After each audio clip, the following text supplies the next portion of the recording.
آدم علیہ السلام کے دو فرزند حابیل اور قابیل، تو ان کا آپس میں الجھاؤ ہو گیا، تو اس نے اپنے بھائی کو قتل کر دیا۔ معاملہ یہ تھا کہ جو سلسلہ تھا بقائے نسل انسانی، افزائش نسل انسانی اور فروغ نسل انسانی کے لیے، وہ یہ تھا کہ چونکہ ایک ہی باپ کی اولادیں تھیں،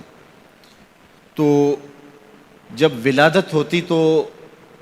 ایک بیٹا اور ایک بیٹی پیدا ہوتی، تو یہ بیٹا اور بیٹی جو ایک دفعہ پیدا ہوئے ہیں، ان کا آپس میں نکاح نہیں ہو سکتا تھا، تو اس کے بعد جو دوسرے بیٹے اور بیٹی پیدا ہوتے تو ان کا مخالف سمت نکاح ہوتا۔ تو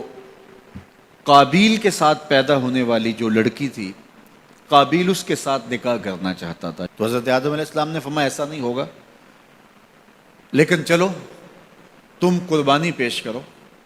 جس کی قربانی قبول ہو گئی اس کا اس سے نکاح کر دیں گے۔ اس وقت جو شخص قربانی پیش کرتا تھا تو وہ جانور ذبح کرے یا گندم یا جو بھی، تو وہ باہر جنگل میں پہاڑوں پہ مختلف جگہوں پہ رکھ دیتے، پھر آسمان سے بجلی اترتی اور جس کی قربانی قبول ہوتی وہ بجلی اس کو اچک لیتی، اس کو جلا دیتی، اس کو کھا لیتی، اور جس کی قربانی قبول نہ ہوتی وہ یوں ہی پڑی رہتی۔ تو یہ طریقہ تھا قربانی کے قبول ہونے کا۔ اس امت کے لیے اللہ تعالیٰ نے اس عمل کو اور اس امر کو پوشیدہ رکھا کہ قربانی قبول ہوئی ہے یا نہیں ہوئی۔ جس کی قبول ہوئی ہے تو وہ بھی ڈرتا ہے پتہ نہیں قبول ہوئی ہے یا کہ نہیں، اور جس کی نہیں قبول ہوئی وہ بھی لوگوں کے سامنے رسوا نہیں ہوتا، وہ اس کے نامہ اعمال میں درج کر دیا جاتا ہے لیکن وہ رسوا نہیں ہوتا۔ اور دوسری بات کہ ہم خود ذبح کر کے خود کھا لیتے ہیں۔ یہ عجیب ماجرا ہے کہ بروز عید قرباں وہی ذبح بھی کرے ہے وہی لے ثواب الٹا۔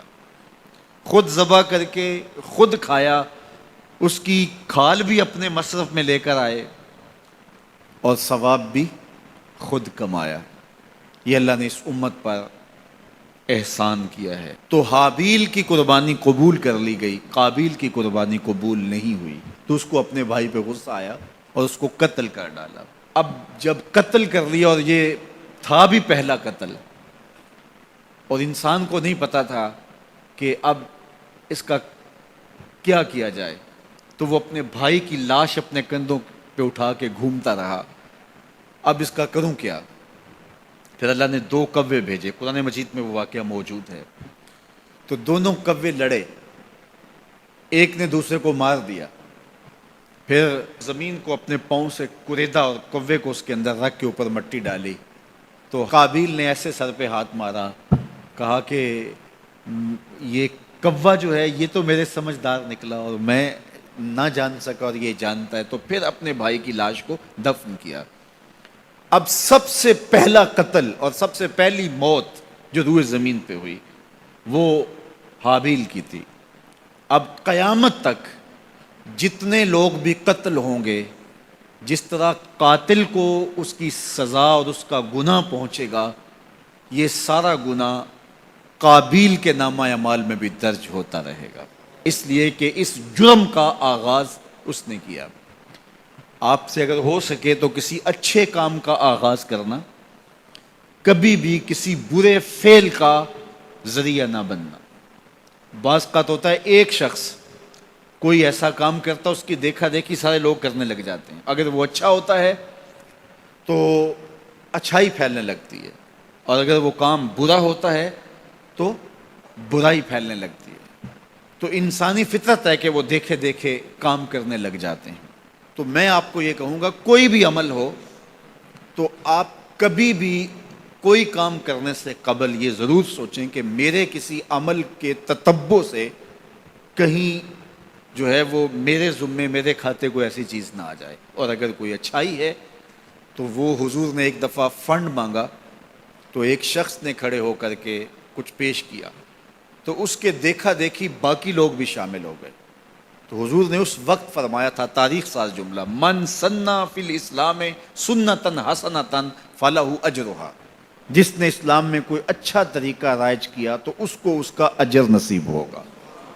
اور پھر اس کے دیکھا دیکھی جس نے بھی عمل کیا ان کا اجر بھی اس کے کھاتے میں لکھا جائے گا،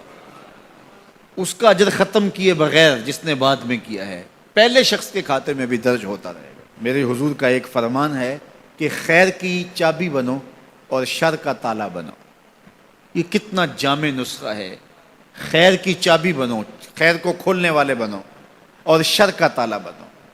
کچھ لوگ شر کی چابی بنتے ہیں اور خیر کا تالا بنتے ہیں۔ تو ہمیشہ اپنی زندگی میں کوئی بھی عمل کرنے سے قبل، وہ چھوٹے سے چھوٹا ہو یا بڑے سے بڑا ہو، آپ دیکھیں کہ اس کے معاشرے کے اوپر کیا اثرات مرتب ہوتے ہیں۔ آپ گلی سے گزرتے ہوئے کوئی پتھر کا ٹکڑا اٹھا کے ایک طرف کر دیتے ہیں تو آپ کے دیکھا دیکھی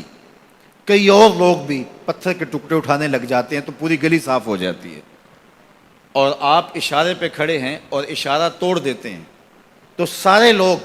جو ہے وہ پہلے جھجک رہے ہوتے ہیں، اور آپ نے اشارہ توڑا تو پھر ساری ٹریفک آپ کے پیچھے چلی گئی۔ اس اشارہ توڑنے کا گناہ جتنا بھی ہے، اس کا جو بھی لیول ہے، جس طرح آپ کو ملا اور بعد میں جو آنے والے، وہ سب کا گناہ آپ کے کھاتے میں بھی گیا، اس لیے کہ ریت آپ نے ڈالی ہے، باقیوں کو حوصلہ آپ نے دیا ہے۔ اس طرح بہت ساری چھوٹی چھوٹی باتیں ہیں جو اپنی زندگی کے اندر آپ خود غور کر سکتے ہیں، تو کسی کو گالی بھی نہ دیں اور جو ہے وہ کسی گناہ کا سبب اور ذریعہ کبھی نہ بنے۔